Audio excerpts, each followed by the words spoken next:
Dhaabbilee garee investimentii Midrook jalatti argaman 46 keessaa tokko kan ta'ee fi bara 2016 eegalee oomishaalee ijaarsaa garaagaraa fi damee albuudaa irratti bobba'ee kan jiru Riirii Project Developer oomishaalee ijaarsaa SPC afata lafaaf oolan haaraa ifoomseera. Galteen ijaarsaa biyya alaarraa galfamaa ture kun oomishamuun gabaaf dhiyaachuu eegaluun fedhii damee ijaarsaa guutuutti dabalataan sharafa alaa olaanaa kan hambisu ta'uu kan dubbatan hojii gaggeessaa olaanaan dhaabbata Riirii Project Developer obbo Wandimmaagany Mashashaan yeroo fi baasii olaanaa bifa hir'isuu danda'aniin kan oomishaman ta'uus kaasan.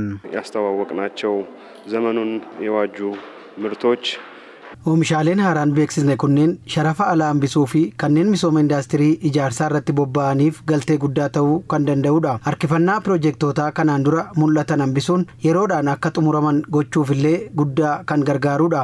Baasii fi humna guddaa oomishaalee qusatanidha. Gama miidhaginaatiinis oomishaalee yeroo ammaa addunyaan bal'inaan itti fayyadamaa jirudha. Saffisa hojii ijaarsaa biyya keessaaf guddaa kan gumaachu oomishni SPC ifoome kun meeshaalee dheedhii oomisha isaaf oolan 70% kan biyya keessaa kan fayyadamu ta'utu himame. Kuni akkuma beekamu gara parsantii 70 olitti dhagaatu daakameetu. Inni kaan pilaastikii fi keemikaala adda addaa makateetu tokko umurii dheeraa kan jiruuf ta'uusa. Umurii dheeraadhaaf kan tajaajilu ta'uusaa keessumattuu laaboraatoorii keessatti sirriitti teesti ta'ee kan ba'edha. Lammaffaa galteewwan adda addaa kan hin barbaanne keessumattuu ashwaa, simmintoo kana waan hin barbaanne ta'uudha. Inni hankeenya yuunik yookiin immoo adda kan baasudha. Lammaffaa kaaree gara 200 ol namni tokko afee kan ooludha jechuudha.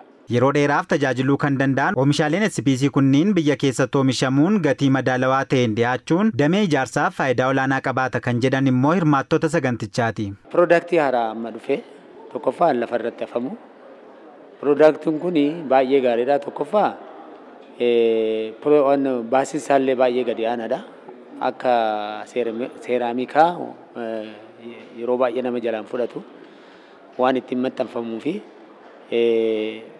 waan humna baay'ee hin barbaachisu. Kanaaf keessumattuu riil isteetiidhaaf, waajjira mootummaatiif, mana dhuunfaatiif kan oolu waan ta'eef kanarratti hubannoo bal'aa arganne. አሁን በሀገራችን ውስጥ ስለተመረተ እነዛን ማቴሪያሎች meeshaaleen kunneen biyya keessatti oomishamuun ogeeyyiin ijaarsaa salphaatti fayyadamuuf akka danda'aniif haala kan mijeessudha. Bu'aan meeshaalee kanneenii biroon bu'aalee teeknooloojii haaraa fayyadamuu isaati. Yeroo dheeraaf kan turanii fi gatii madaalawaan kan dhiyaatan ta'uun biyya adeemsa guddinarra jirtu akka Itoophiyaaf faayidaa guddaa qabaata. SPC በመምጣቱ ሞደርን የሆነ ተቻለው oomishni SPC kun ammayyummaa kan qabuu fi fooyyessaa itti fayyadamuufillee mijataa kan ta'edha. Akka feenetti bakkaa bakkatti jijjiiruuf bifa nu dandeessisuun kan oomishamedha. Yeroon tajaajila isaa yoo dhumes kan gatamu osoo hin taane bakka biraatti jijjiiruun itti fayyadamuufillee nu dandeessisa.